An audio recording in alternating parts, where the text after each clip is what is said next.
Halo Sobat Literasi, kenalin nama aku Alfika Martira Zara, saya dari SMA Negeri Sumatera Selatan.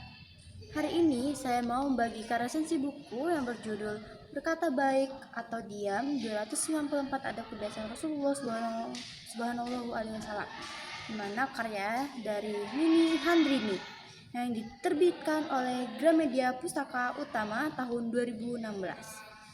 Buku ini mengajarkan kepada kita tentang adab-adab kebiasaan Rasulullah Subhanahu Alaihi Wasallam yang jumlahnya mencapai 294 adab, mulai dari adab pribadi, adab dalam keluarga, hubungan sosial maupun dalam menjaga lisan. Salah satu pesan penting dalam buku ini diambil dari sabda Rasulullah, yakni barang siapa yang beriman pada Allah dan hari akhir hendaklah berkata baik atau diam. Adab yang disampaikan bukan hanya teori tapi sangat praktis. Misalnya, cara Rasulullah menjaga kesehatan, bersikap lembut kepada keluarga, hingga memberi teladan untuk selalu ramah kepada tetangga. Nah, selain itu, buku ini juga dilengkapi dengan hadis Arba'in An-Nawawiyah yang memperkuat bahan moralnya itu sendiri. Menurut saya, buku ini kelebihan dari buku ini tuh adanya bahasa yang digunakan itu sederhana, sehingga kita tuh para pembaca itu mudah memahaminya.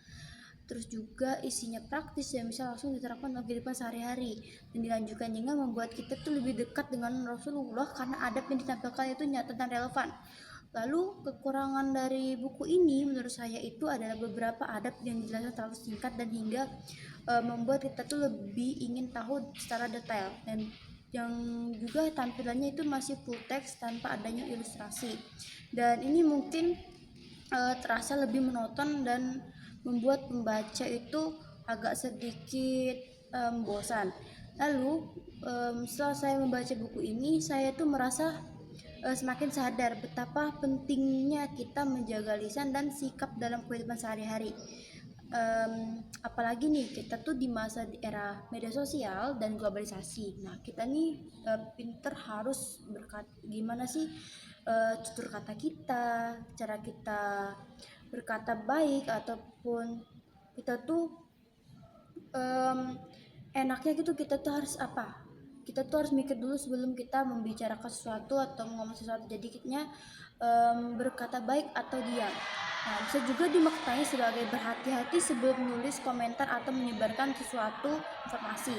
Buku ini juga membuat saya ingin berusaha mendalami akhlak Rasulullah, mulai dari hal-hal kecil seperti berkata lembut, lebih banyak mendengar, hingga menahan diri dari ucapan yang tidak bermanfaat. Kesimpulannya, buku ini sangat bermanfaat bagi siapa saja yang ingin belajar adab Rasulullah secara praktis dan sederhana, meskipun ada kekurangannya. Nilai-nilai yang terkandung di dalamnya sangat berharga untuk diamalkan. Demikian resensi buku dari saya. See you. Assalamualaikum warahmatullahi wabarakatuh.